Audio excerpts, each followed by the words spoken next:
Hello, and thank you for downloading this episode of Discussing Documentaries with myself, Tink Sterling, and Rick Wharton. Obviously, I am not Tink Sterling, but my voice is back. So, big shout out to Tinks for covering my arse last week. It was a very good episode, I thought, Rick. I really enjoyed it. I genuinely... just for a second, I don't know if this is going to be one of the ists, but I genuinely thought when I first heard her, I was like, has he got Sarah Millican in to do an episode? Well, because I know you know people.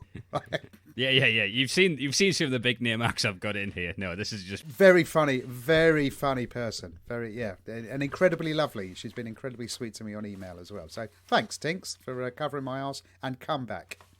That's all I'm going to say. They're a fun bunch to do. I'm recording episode 3 later tonight. Right. Okay. Cool. What I'm going to do this week, because, again, schedules have nipped at our heels, I'm going to put out episode 2 on the Patreon tomorrow. So, for Patreon listeners, the episode 2 of Billy Milligan will go out. That helps, because my life has just gone a bit to shit. This is how it felt, though, when I first... Yeah, Matt's got a garden around. It's a nightmare. No, my missus has got a garden around. But when I was listening to that episode, because I didn't know it was going up, because I was sick and feeling sorry for myself, so we didn't really chat, and when I heard it and then I started listening to it, it was like watching my missus cheat on me in front of me, right, but doing it publicly. I was like, oh, I haven't made him laugh like that for a long time. I was like, well, I'm glad he's happy. But it was good, man. I really enjoyed it. I must admit, I really did. It was like on the outside looking in, and it was really nice to be on the outside looking in. Because you know when you run down, you're like, oh, the fucking world's all shit. I had no voice. I was like, ugh. Nah, she's one of those natural talker, man, where if you just put her into a house party or a room, she'll just fill the room. It's fine. Yes. I've got a few friends like that there, where I'm the opposite. I'm funny to the person next to me. Yeah. That's my range of funny. I think that's why I enjoy the podcast. Yeah. No, I liked it, man. It was very nice. And today we are talking about casting JonBenet from the year 2017. The provider is Netflix. It was written and directed by Kitty Green. There's no money, there's no accolades. And here's the blurb. Local actors from JonBenet Ramsey's hometown offer multiple perspectives on her 1996 murder as they vie to play roles in a dramatisation of the case. So, regular listeners can think about who picked this one. Yep. Okay, and here's the thing. Due to, let's just say how I lived for a few years, sometimes my memory's not brilliant. All right, I don't have a fantastic recall, and I will relive the same moment several times before I'll go, oh yeah, I've done that mistake before. Yes, yeah, I'm exactly the same. This was one of those moments. Because you were saying to me, you didn't know if it was a documentary, and then I was looking at it going, is this a documentary? This looks like a... It was just so strange the way they laid it out. But saying that, yeah, I thought it worked just because it was different, and we watched so many documentaries. It was very different, but for me, it's kind of like a making of a documentary. Yes, yeah, good shout, yeah. Because the case to the JonBenet Ramsey one is a super famous one in the States. Never heard of it. And just let me clarify, when I say nice to watch, we are talking about the death of a child. I didn't mean that bit. I just meant it was nice to watch from an artistic viewpoint and the way they've delivered the story. I just want to get that. Well, I'm glad you got that out because we almost got cancelled fucking immediately. I don't want people to think I'm a weirdo. And I've done too many strepsils recently. I don't know. You realise that they're live projecting our YouTube clip of this episode onto Times Square right now, and people People are just spitting out their coffees and going, I can't believe. We've got the super VIP Patreon for these pricks as well. We fund their lifestyle in those penthouses. And for them to say that. I just wanted to get it out there. I apologise for interrupting you, sarcastic prick. Carry on. Oh, no, it's one of those things that I was in a car once. I'm not going to mention any names because I didn't learn any. But the guy... I'll say why I was cranky in the first place, right? So I got offered a gig.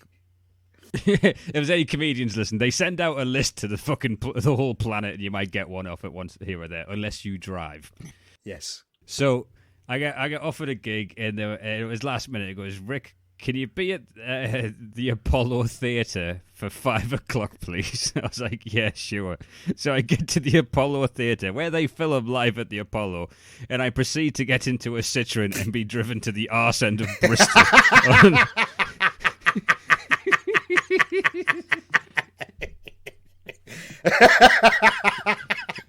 You texted all your mates. I fucking made it. Keep BBC One on, lads. I was under no illusions. I knew it wasn't there, but on the same, it's just the visual of being underneath that sign that says "Live at the Apollo," and then there's just someone eating a fucking pork pie in the front, not even looking in your eyes as you're getting in the car. Oh, brilliant, man! And so we're in the car, and there's pleasantries. There's always no one's mean to each other in comedy, and immediately, do you know what I mean? It's I've had people been real pricks to me in cars. What kind of attitude did you come with? Because you don't realise how abrasive you are if you're in a bad mood. I've been told that. I thought I was okay, but yeah, and we still laugh about it. Actually, I'm not talking to anyone in that car anymore, but yeah, until I stopped talking to them, yeah, we still laughed about it.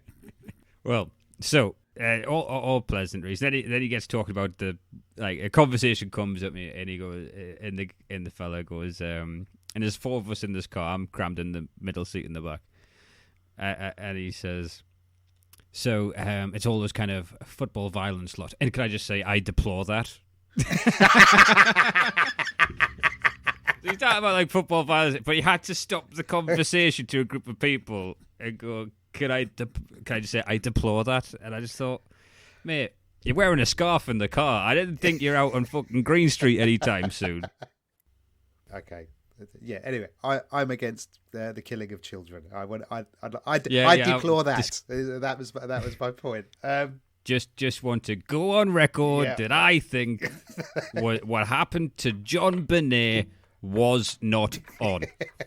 But the way they framed it on the story is very good. So basically, this poor child is killed, and they make Boxing Day 1996, wasn't it? Yeah, and they make a documentary, and the way they do it is they interview actors to play the part of the characters who were involved. So her mum, her dad, her, and a policeman, and a couple of policemen.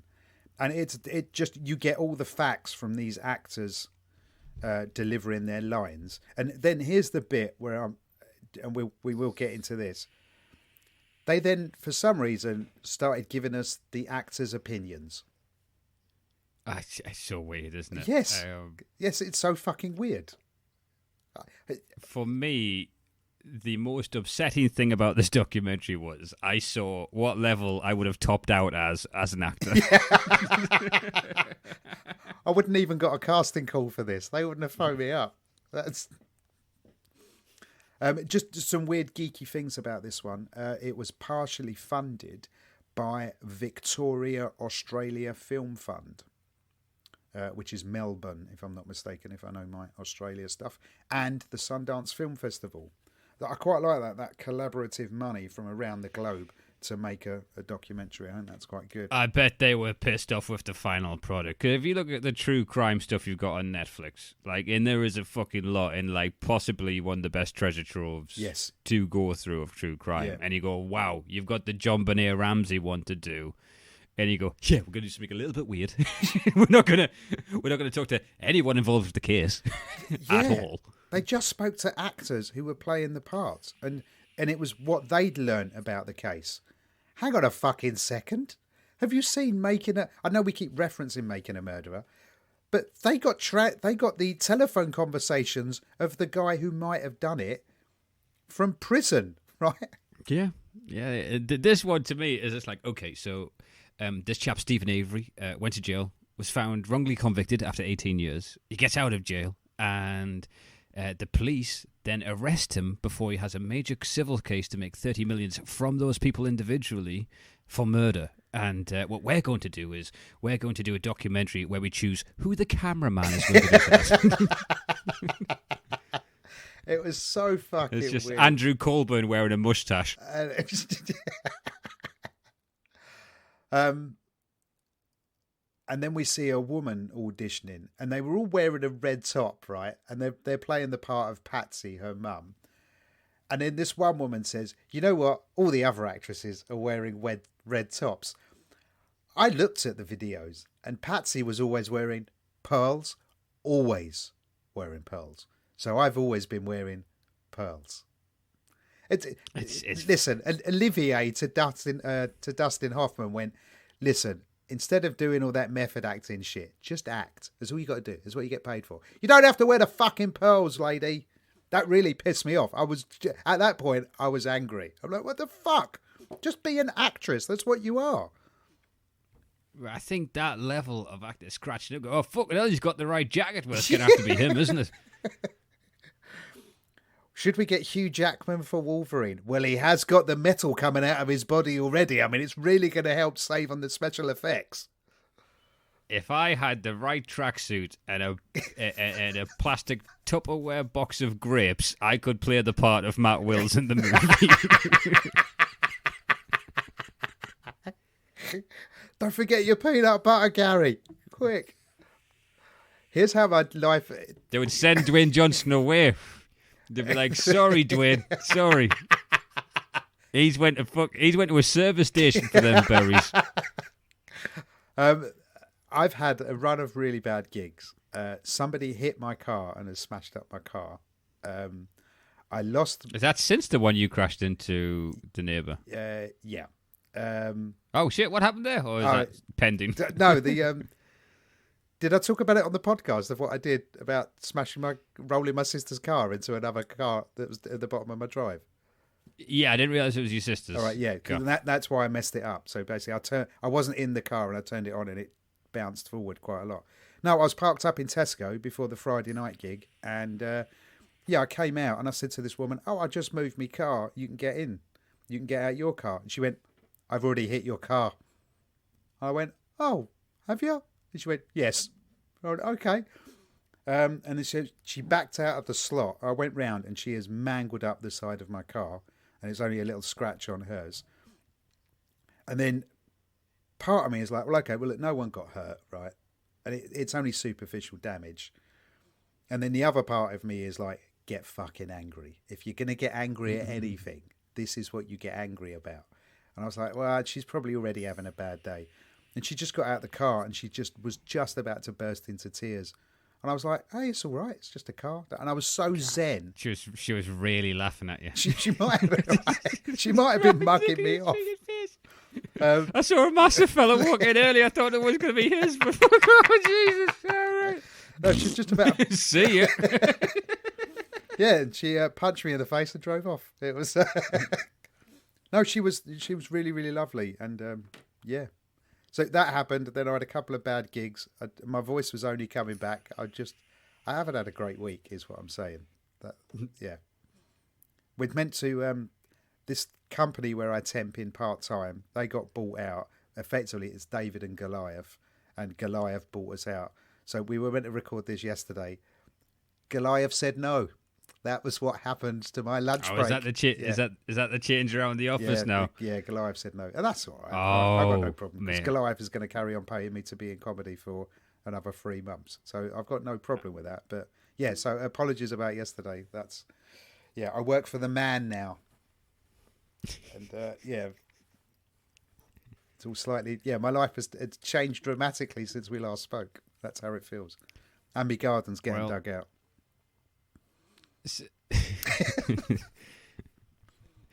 I've still got an image after the analysis of me and Tinks doing the episode. You're just like watching the gardener take a cup of tea from your missus from behind a bush.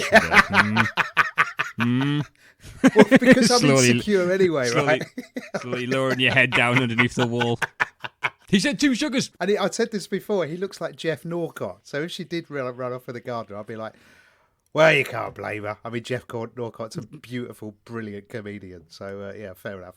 I completely applaud that. Well done. Anyway, so back to Boulder, Colorado. Thank you for letting me get that off my chest. I had a funny thing happen the other day, because I got to be honest, not a whole heap happens in fucking Boulder in this one, so I may as well.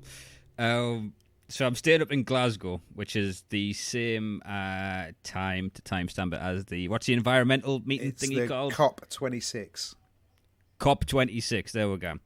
So I'm getting picked up Monday, the day it's done, and thankfully my mate that I was working with is going to give me a lift back home to Durham. He's like heading down south because all the trains are going to be fucked if everyone leaving Glasgow. Right. For that. And Glasgow to Durham's a nightmare. You got to go to Edinburgh, then Edinburgh down. Right. Like, you can't just go direct. So I get up. It's not easy for me to get up before 9:10, which is what was found out today.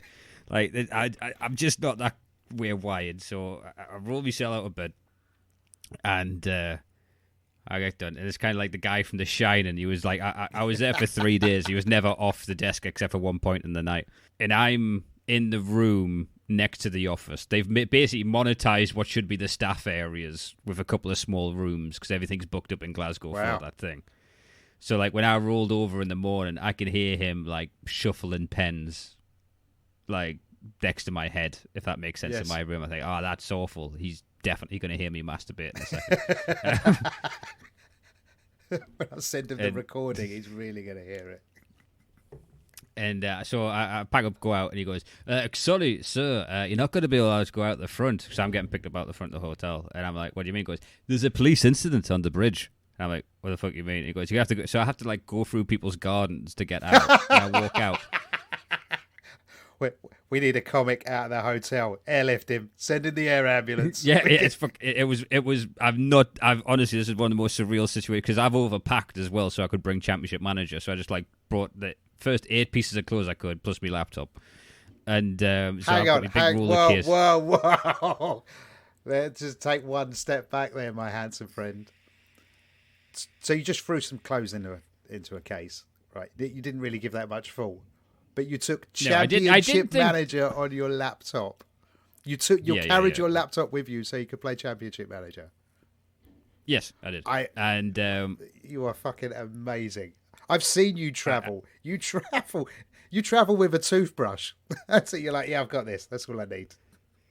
No, not when I'm doing it. But when I was selecting my clothes, I should have really selected with the proviso that I'm going to be around the most powerful people in comedy. Not that I better be able to do the January transfer window during this bullshit. So I'm going through these gardens and I come out and it's like 28 days later. You can't see anyone on the street. It's fucking clear. And I walk up the road and there's like 3 police officers like already with their hand out, like stopping us like I'm traffic. There's blue tape. I am in the middle of a cordoned off section, right? So I am, and then to the right of that section is a bridge where there's clearly some kind of standoff. They've got fire brigade. They've got like fucking like so many police cars. It is just flashing lights everywhere. And it had 2 different types of coppers, which was one's like the beat copper going, "You're not going down there, mate." And then you got the others that's got the Forrest Gump posture, being like, "Sir, we're in the middle of an incident right now. You're gonna have to go due west this way." So you knew something was fucking happening because you had the dudes with the caps on as well as the regular ones. Blimey. So I get sent, and this bridge is the only way my mate can get to us, who's temperamental at best when it comes to arrangements, giving me a lift. So I have to walk down the street and everyone's being cleared off except for the artisan coffee houses where people had bought a drink so they could sit outside. So no cars, like the cars are backed up in both directions. People are being sent back away screaming at the police, "I can't get to work, I can't go to work, I need to get over this fucking bridge in Glasgow." But the turmeric latte types are still allowed to sit there. Oh, you bought a cappuccino, did you? You sit there, don't worry, watch the gunfight, sir. We know how expensive them things are. Let's not waste good coffee. Come on. Yeah, so I had to sit I was literally at the end of the blue tape waiting to be picked up for like 2 hours in the cold. Mate. shit. Well, the funniest thing about the COP26 I heard was that, and this is how hilarious the taxi drivers are in Glasgow. Anyone who came out of the airport asking to go to COP26, they just drove them to the local co-op. And that just tickled me. All these taxi drivers are like, fuck global warming. You're at the co-op. Here you go, darling. Get out. I'll tell you what, Glasgow's like stepping back a year and a half. They are like first week of the pandemic strict with COVID. Oh, really? Yeah, it is a different world compared to fucking England, where like some of our gigs you won't even see a mask. Do you know what I mean? Whereas this, it was you didn't see someone's face. I mean, I was happy, so my chin was warmer because it was fucking freezing. I should have packed a jumper. Oh, I bet it's cold up but there. yeah. Glasgow is the best city on the planet because it's the only city I've ever been chatted up by a woman. So yeah, there you go. There's no other reasons for it to be great. I'll just it made. So if you want to message Matt for a free subscription to the Patreon, I think he's pretty easily susceptible to this shit. I'm easily won over. I also like Leicester because I won a comedy competition there. So we've been through that. we are many a times. I just like mentioning it now and again in case people forget. So the guy who was I leave that one off my comedy CV actively. If I leave that off my comedy CV, I don't have a comedy CV. So yeah, I need it on there. Do you know what? I think the fact if you have a comedy CV, you're not doing well. Yeah. This brings us back into the actors, because this is where I would have got to as a fucking thing. I mean, because they're going, I think I was born to play the role of John Ramsey. Yeah, absolutely. Or if you think I'm perfect for another role, I'll do that. And because each audition gives a little bit of the case away, and it is painful to watch because not only are they giving a little bit of the case away, they give a little bit of themselves away. So we're talking about the killing of a 6-year-old, and then for some reason we hear about the actor who's auditioning for the role of the policeman, who also does whipping. And he goes into how you whip. He's a sex teacher. He's a sex teacher. A sex educator. Sorry, he's not a sex teacher. The funny thing is, right, so he's the first weird one you get. And I'll let you talk about him in a second. He's the first, like, kind of... But once you spoke to the actors more, you think, now this guy seems genuine. I actually quite like him compared to... Yes, but what was the point of him within this incredibly sad story? Why did he mention the whip beating stuff? Because they're asked, because I think when you're auditioning, you talk about your own lives, and that's where you embellish everything to make it seem like you're right to play Thanos, because you always had a dad who clicked his fucking fingers. Do you know what I mean? Like, yeah, can you just tell us a little bit about yourself? We'll get the light and see what you like. I can completely imagine that being a thing. Why put that in the story? There is a part where it links to it, to be fair, and they make a joke out of it later. Okay. Oh, yeah, okay. All right. I must have completely missed that, because... Just the whole way through this, I'm like, why? Why are you? I don't care about you. I think it's because I've got I'm just not a big fan of actors. There's a ransom note which was telling, which was for 118,000, which was the size of the dad's bonus. Exactly right. The whole thing is weird. Can you give us the summary of the whole case? Because that'll help. Okay, yeah, this podcast, that'd be the best way to do it, because this made me then go and watch YouTube documentaries on the JonBenet Ramsey case, because it is a fascinating one. I think what the issue is because there is a 10-part series on the McCann case. Right. There's no one in England, in particular the UK, possibly Portugal, that is unaware that this child was taken from a hotel while the parents went for food. Yeah. Like, that is ingrained in us. Yeah. That was the story that was on the summer paper. To this day, if something comes out, it's still in exactly. The papers. Yeah, and that was what 15 years ago. Yeah, and I knew about the JonBenet thing because they're parodied in a South Park episode as well. Is kind of why it triggered that I'd wanted to watch it. But if you don't have that knowledge, this is kind of like you just feeding off scraps to figure out what fucking happened. So the story, as I know it, right, from just watching this yesterday, is so there's a pageant circuit mom, Yeah. Patsy Ramsey, a successful dad, Yeah. and the son and the kid, JonBenet. Yeah.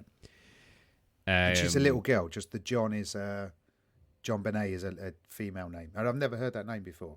It was quite a nice name. Boulder, Colorado, Boxing Day, they call the police and say their child has been kidnapped. The police come around the house. They look in the wine cellar, and the child is there, dead, with her favourite blanket put over her. Which there's the thing of that, where the killer wouldn't go and find her favourite. No. That's a kind of a caring move, which then goes to, possibility. The ransom note is 3 pages long, which with loads of weird suppositions and descriptions of like they describe themselves as a small group of foreigners, which someone from abroad doesn't refer to themselves as a foreigner.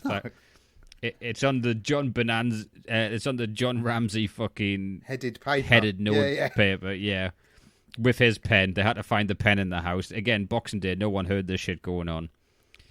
And the ransom note is for the amount of money that he got for his bonus, 118,000. And then the whole documentary is and you're drip fed all of that information, and then you're drip fed actors' opinions. You're not given any facts. In fact, you're not given anything but what the actors are telling you. It's incredibly frustrating and novel. It is novel, but it's and we found out like JonBenet Ramsey was a bedwetter, and I don't get how that. And apparently that might have upset the mum, and broke her, and she might have committed murder, or it might have upset the dad because he was upset about the mum, and he might have committed murder, or it might have been this group of terrorists who go around and kill little girls. And there's also a theory that it was the brother, and they were covering up for him. Yeah. Because there was a thing where a few weeks before he had hit it with a golf club. And also, someone confessed to the murder, and it turned out not to be him. Because the guy who played him was creepy as fuck, like to the point where I wanted him arrested. What, the brother? No, there was a guy... No. So... Oh, fuck it. Shit. Now, that is some Oscar-class acting right there. I know exactly who you mean. There's a paedophile in prison who confessed to killing JonBenet Ramsey. And then they got an actor to play. Fucking hell. Jesus, that guy was scary. That guy could act. I want that guy to have an award or a 20-year sentence. I don't care which... Okay. Can he not have both? Can we not just protect society and give him both? And maybe he could do the Amdram from in prison. Fucking hell, he was scary. From what I could glean, right, I think this guy was wanted in other countries for sex crimes against children. He then announced him, like he then gave himself up to say that he did that. And then DNA evidence ruled it out as impossible. Yeah. But the guy doing the acting for it is just like, yes, I watched hours of footage in the pageant circuit just to get into the part, and he's like rocking. He was creepy as fuck. It's fucking terrifying, and I think it's the color orange. I know I'm wearing orange today, but I don't think I look that creepy. But he's wearing the orange sort of Guantanamo jumpsuit, and you're like, but to be honest, if he's going to make it as an actor, that's what he has to do. Creepy white guy. That's what he's playing. Nailed it. Yeah. That hairline, those teeth, that face, that's exactly what he's got to do. It's funny because it shows you the other people going for that part. It's like, yeah, you can't really identify as this character. Do you know what I mean? Like, so I just read the script and played it like Steve Buscemi in Con Air, where he's like, no, I really got into this part. I went method fully on this one. Yeah, I had to kill 7 people to get into the mind of this guy. And here's my notes, right? Note 10, fucking actors. Note 11, I'm not enjoying this documentary. I'm just not a fan of actors. Yeah, same. I've always been uncomfortable in those. I was just not a fan of the documentary. But saying that, it did its job, because I was like, well, what happened? What happened then? What happened to this poor kid? Wait, who got prosecuted? And basically, no one. Because the mum sadly died of cancer. I have no idea what happened to the dad. or the brother. We have no idea. There were so many unanswered questions. I love the fact that the brother's done the like American talk show circuit. He came out and spoke recently. Wow. Okay. I love the extra research you do. Well, no, the extra this miles is like you when go I was to for this. I'm always amazed. This was years ago. These memories were unlocked once I watched this one. Right. Because we wouldn't have watched this one. We would have watched one of the YouTube ones that just went through the case and they talk about how, the police...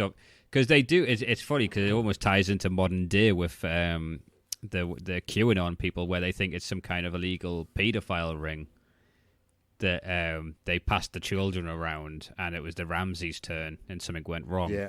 Yeah, that was also suggested by an actor. Yeah, exactly. Right, It's like, is that true? Did that happen, or is that just how many books have you read? Is that because it's in a latest John Grisham book or something? And the only actors it's one of those things that I hate rich people. Yeah, they probably do that. Yeah, wouldn't surprise me if they were like that. The actors I really liked in it were the children because none of them were asked their opinion.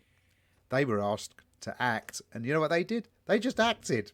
There you go. It was it. It was done. So I thought one of the children bit was pretty fucking dark, where they go through because she was killed for a fracture to the skull, and strangulation finished her off, I believe. Yeah. And they said that a 10-year-old boy couldn't cause that level of damage. So then they got the kids to whomp a watermelon with a flashlight until it cracked. The fuck was that about? And you're now like just. Because you become desensitized the more you hear a story. Yes. All right. So since this is like fresh and like, all right, this little girl died, haven't found the killer. Oh, well, here's what I'm going to do. I'm going to stamp on a watermelon. That represents a head. Yeah. All right. Just to see if it can crack. And there was just something a little unnerving about that. Well, some of the actors, the adult actors were like, I think the child did it, Burke Ramsey, her brother. Yeah, that's definitely one of the theories to it. But when that kid smashed open that, I'm not saying the little brother did the damage, but that child actor who smashed open the watermelon with the flashlight, he really got into it, didn't he? That watermelon wasn't walking away because that kid fucking went, man. He was like a wind-up toy, and they overwound him because he was like. Well, when you see child actors like that, you kind of almost link it to JonBenet's mum. Was it Patsy Ramsey? Yes, Patsy, yeah. So you almost link it to that because there's a mother behind it. If you don't smash that fucking watermelon, you're not going to make the cut. Yes, yeah. This all ends, all right? Brad Pitt. You will live my fucking dream. Brad Pitt would smash that watermelon.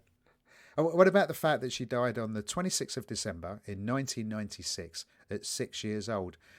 One of the actresses think this is a signature because of all the sixes. Oh my God. Are you fucking mental? You're an actress. What are you doing? That's some Johnny Depp weird shit from a movie, isn't it? All the sixes. If you add them up and then multiply by 9, which is an upside down 6, you get the mum did it. What? It was Satan. You get the If you take the 6 from this and then put the 6 there, you get the geographic location of a locker. You open that locker with the number 66666. You open the door, and there's a person that goes, "You're right, I did it." They're just waiting. I hang out. Take some water. I hang out with numbers thirsty. people. Numbers people. That should be the spectrum test. Yeah. No. Look at it. I mean, why would it be this time on this day at that age? Why didn't they kill her the year before? Because it wasn't. And he just spent. It wasn't the 6, was it? It would have been 1995. She would have been 5. Wouldn't have tallied up. That's not what Satan would do. He's very particular about the 6 being used in killings. It's fucking ridiculous. And he just spent 26 pence on a packet of polos. So, and in the polos, they have holes in them. She had a hole in her head. It all comes together. The Earth's flat. Fucking hell, man. What about when we meet the Santas? That was fascinating to me. Like fascinating, you say? Not creepy in any way. Well, it's just fucking hilarious. Like, going, okay, so they must have just ran through every possible outcome that could have been because they're not prosecuting the parents. But the parents mustn't. And when you hear that the 3-page ransom note was wrote inside the house, when you hear that, like, you know, the kid was still in the house with the favorite fucking blanket on it, and all this kind of stuff coming around it must, and then they just speculate upon speculate upon speculate about who it could be. So they say there was a Santa that crept in on was it their Christmas party? It was they had a party on Boxing Day, didn't they? Yeah, unless she was killed late hours in an evening, Christmas Day. Right. It was, again, if it was an actual documentary that showed you times of the murder, not what the actor felt at the time of the murder, I'd be able to give you a more clear answer on that. So the Santas have background checks, insurance, and opinions. It was really funny how one guy's talking about how he started doing it because he got laid off and it made him enjoy Christmas more. And then obviously, it wasn't a Santa that broke into the house, but one of them gets really defensive of Santas. Yes, yeah. Like, we're background checked, you know. If you ever talk shit about bus drivers to me dad, he won't get angry, but he'll get his opinion across that you're wrong. And that's exactly what I felt from this guy. What I learned from watching this documentary was the white gloves. What's worse than actors is people who play Santa Claus in America. They seem fucking weird. And we got their opinions as well. Yeah, one of the most upsetting things you discovered on this was Santas have to wear white gloves, so in a picture you can prove that you're not touching kids inappropriately easier. How can I erase that from my mind, Rick? I don't need to know that information. Is that why Santa wears white gloves? Come on. Oh. Fucking hell, man. So you know where their hands are at all times. We need to shut down the Santa thing. Come on. It's... you need something to do on school holidays, man. You've seen the pandemic. Having to entertain kids has almost killed us all. We did when my goddaughter was a little girl, we did a Christmas thing at the office. And my boss at the time was he still is. He's just the loveliest fella you'd ever like. Those days are gone. Health and safety. They're not letting that shit happen. No, right? And he played the part of Santa. And just because he was a bit rotund, and my goddaughter was fucking terrified. She wouldn't even go near Santa. She was about 7 years old, maybe a little bit younger, but yeah, she was like, no. I'm like, do you not want to go and see Santa? She went, no. I'm like, why not? She went, he's really scary. Yeah, okay, that kind of makes sense. I'm just picturing that she always thought you worked at the North Pole. Like, yeah, why are you just bringing me to work? This is clearly a busy time for you. Not even his daughter. If this is daddy-daughter day, he's messing this up. The slips quickly from my goddaughter into the guy who played the paedophile. The paedophile's name, from the great actor in real life, his name was John Mark Carr. So that falls into the free named serial killer theory, which is, again, is horseshit. So, which would breathe 26 times a minute. So yeah. What does that tell you about them? He married a 13-year-old, and as he points out, which was legal in Alabama at the time. Oh, at the time. So you've kept up on current state laws in Alabama. That's good. Yeah, he was fucking creepy. He's wanted in Thailand for nonce stuff. Yeah. The JonBenet case is actually used as a how not to for crime scenes, so they dilute the crime scene immediately. Yeah. So apparently there were so many people in and out of there. And it was painful to watch, and not just because some poor little girl had died. It was just watching the whole thing. And there's quotes in the ransom note like, make sure you're rested, which is, was kind of scribbled 18 hours into this and being like, right, I'm knackered, I'm going to need a nap. So if I say... If I say the kidnappers said I needed to take a nap, then I'm not. Yeah, I'm not admitting guilt. Yeah, I'm following their rules. What I found weird about this documentary, amongst other things, was that I learnt watching this documentary that the prostate is connected to the mind. Yeah, because of the body-mind connection. That was good. Actors know a fucking ton of shit, don't they? Yeah, they can regurgitate a ton of shit. Doesn't mean it's factual. Yeah. What's Well, because Patsy Benet died of ovarian cancer, Oh he yeah, that assumed, bullshit. yeah, he assumed because she gave birth to the child and she might have killed the child that the cancer manifested itself in her ovaries and killed her. What again? Was he sitting down at lunch with the 1996, 6 years old lady and going, yeah, but what about if? And I didn't know the prostate was connected like that. It's So again, I've got to take a step back and be like, he's just trying to book a gig. Do you know? He's just trying to follow his dreams. He's trying to yeah, seem like he's more. And if you let them talk long enough with enough rope, they all sound dumb as fuck, as we all do. yes, If you listen to this podcast, yeah, absolutely, like, yeah, yeah. like if we're going, and these people are talking about these murders, and they weren't even fucking there or had anything to do with it. We've got 78 hours of that currently logged. An extra 30 on the Patreon feed if you care to try and find the fucking thing. They've never even made a documentary. One of them's been in a documentary, but that was it. What about the one actor who had a girlfriend who had a liver problem, and he woke up to her, and she was dead, lying next to him in bed? Give him the role. Give him the fucking role. He got it. Here's the thing. I didn't believe him. What? Didn't believe him. Sorry, no, he needs the gig. Didn't believe him. He went, yeah, I've woke up next to someone. I was in the exact same situation John Ramsey was once. Oh, come on. He wasn't lying. He goes, about all right, that. okay. All right, so the way he says it, you went, well, it's quite shocking if someone next to you. Is it shocking? Is that the first word you use? It's quite shocking if the person next to you is dead, and you and it's the way he flippantly moves his hands. He goes and you prod the body, and there's no life. And Yeah, he said he lifted the eyelids. Yeah.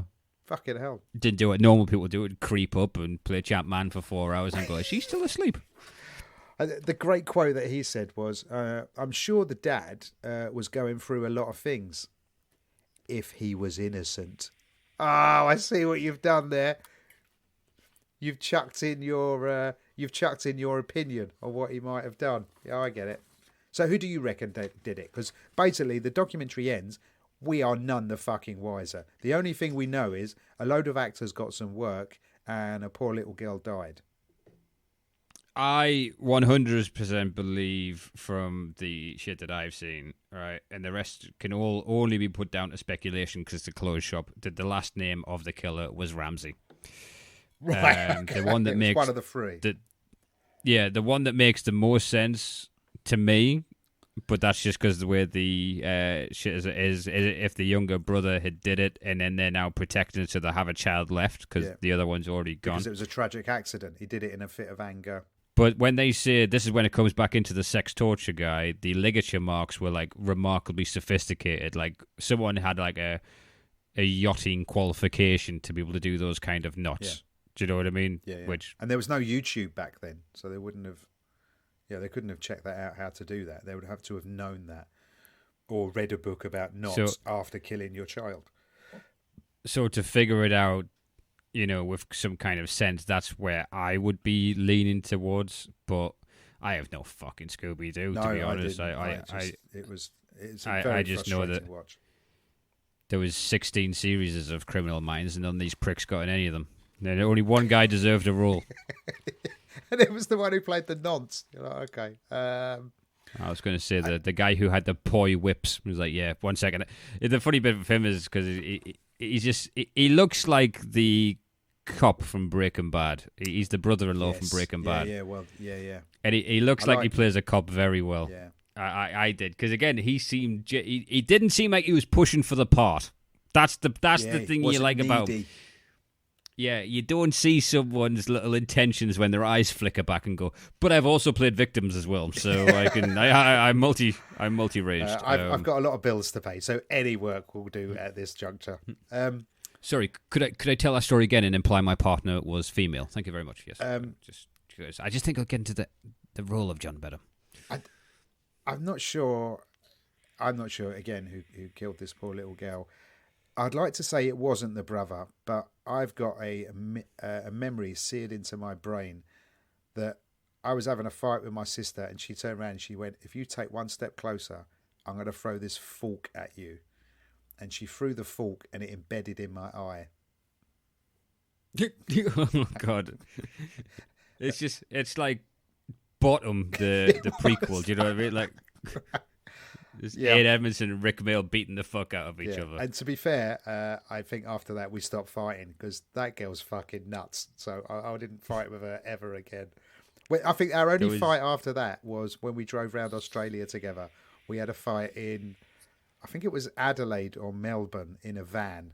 And my missus at the time and her best mate, like one of our best mates, yeah, they were both sat there going, I've never seen this before. These two are arguing.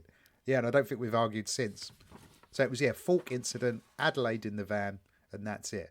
So maybe he did do it, the little kid. I don't know. Anyone who's a sibling can think. I mean, mind you, twatting your little sister off a fucking golf club and then strangling her so she sleeps is a different level. But he may not have strangled her, right? The parents might have then done the cover-up.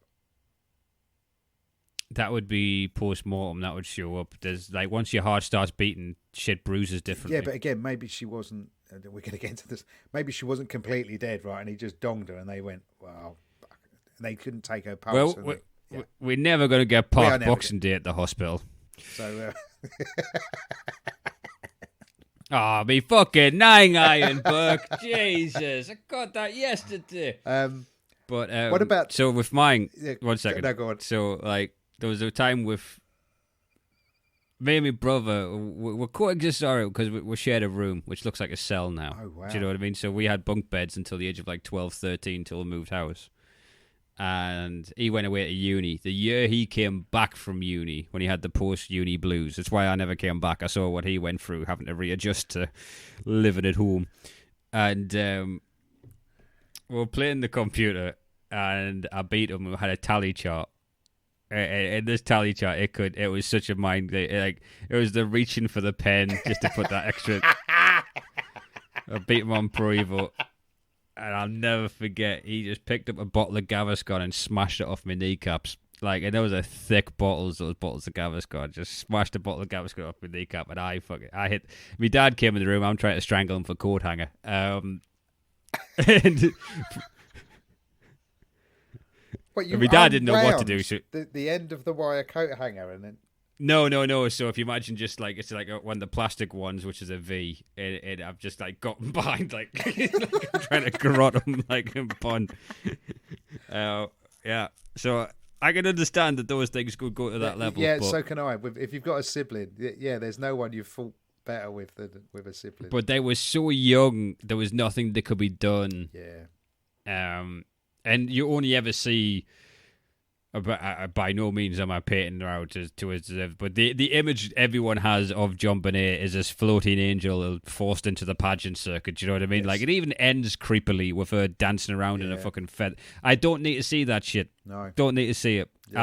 I'm not method acting for the role for the guy who falsely confessed to the murder. What about the? I would like to see the actors who didn't make the cut. I'd like to see their story. You did. I did. They didn't find anyone, so they just showed these loons. That would have been a weird creative meeting. How are we going to tell this story? I know. Okay, let's get a load of actors. Let's ask them what they think. The theme tune at the end was fucking even more creepy than... And most of this is creepy. The theme tune at the end it's the pageant Miss America. I've never heard that song before. Miss America, it's not going to turn, the greatest It's pageant. not going to turn up into any of my shuffle playlists. No, I guess it's just not. That was just fucking weird. Anyway, I'm glad it ended, but this is how little I enjoyed it. Right, I literally had 10 minutes left, and you messaged me saying, "Sorry, I can't record tonight." I went, "Well, fuck it, I'll watch the next 10 later." You pulled the ripcord there. Right, I'm out then. Fuck that. Yeah. This isn't immediately necessary. And then I watched it. The last 10 minutes was literally just her dancing in a thing anyway. Right. In a panning shot. No, a shot of them making a panning shot. I don't understand what they were going for with this. No. It was... What I'd really like, and if we have any listeners that know of them, is to see an actual documentary on the JonBenet case. Because I think there is actually some shit to talk about within that. Yeah, I would be interested, actually. I'd be interested to watch that. Just because, I'd like some facts rather than opinions from people who wouldn't have made it to RADA.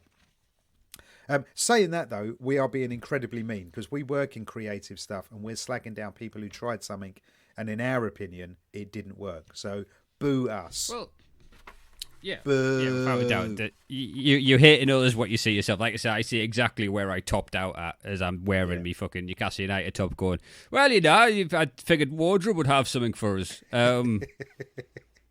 It's all in the facial expressions, isn't it? Yeah, all right, I'll shave before the fucking thing. He didn't have a beard, did he? Not fine. I like you with a beard. But when you see the people are going, yes, but if you'd like to shave my eyebrows off or anything, I'm completely fine with that. Anything you want to do to me for me to get this part, anything. And I mean anything, sir. Do I need? I could kill a child. Would that work? How method do you want me to go? Right, give us a score, kid. I'm giving this a 1.5. This is my worst pick for a very long time. Yes, I do believe you have lost privileges on picking for a while. We have a Patreon pick coming up. That seems the most, because me and you are clearly shit at this. So yeah, let's hand the reins over to our brilliant Patreon people. They can pick the next few. The next one, and God bless her. All right, because there is some speculation that me and her are the same person. We're not in this. If we've never been in the same room together. Oh my God, are you Aussie Sarah? I couldn't even pretend to be against the takeover. I'm just dancing in oil now. I was going to get an electric car. I'm not going to anymore. I want to help Newcastle's transfer fund. No, so the wonderful Nick Graham's got in touch, and her next selection is Glow, the Glorious Women of Wrestling, the documentary. My God, there's a documentary on that. Yeah. Fucking awesome. That TV show was superb. It was really well done. Brilliant. Absolutely brilliant. Yeah, Mark Maron. She's also sent me a podcast of Jake the Snake Roberts, which I'm saving for a very sad day. What was that, Katie? Is that like episode 4? Kate Nash. Kate Nash. Thank you. Kate Nash. Yeah. Kate Nash is in it. Yeah, it's superb. Yeah, superb show. All right, and there's a documentary on that, right? Yeah. Oh, fucking awesome. Right, let's do that. Right, okay then. Let me give you my score, because I'm giving this a 1. I'm going to follow your lead. I'm going to give this a 1. Yep, that's a justifiable score. But I feel mean because they did try something new, and it didn't it work is for a me. weird.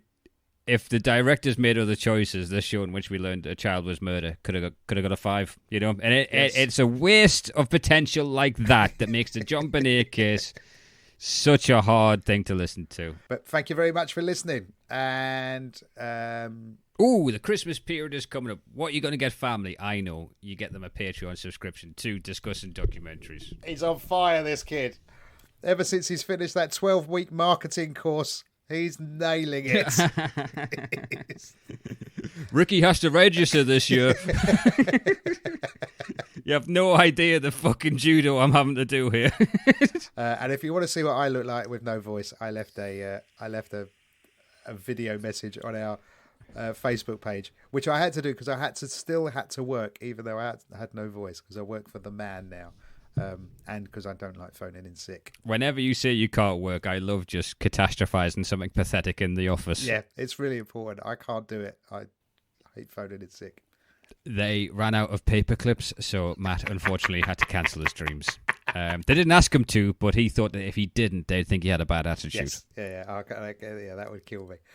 So I believe the Glow documentary is available to rent on Amazon Prime. That's kind of where I found it. So worth checking out. We're going to be doing that one in the very near future. Billy Milligan Part 2 and 3 should be going up this week on the Patreon. And then next week we'll go back to Tiger King when we all get caught up. Yeah, cool. Matt Wills, thank you very much for Thanks, man. That was turning up to work this time around, you lazy little shit. Woo! Go me at my attitude. Hey.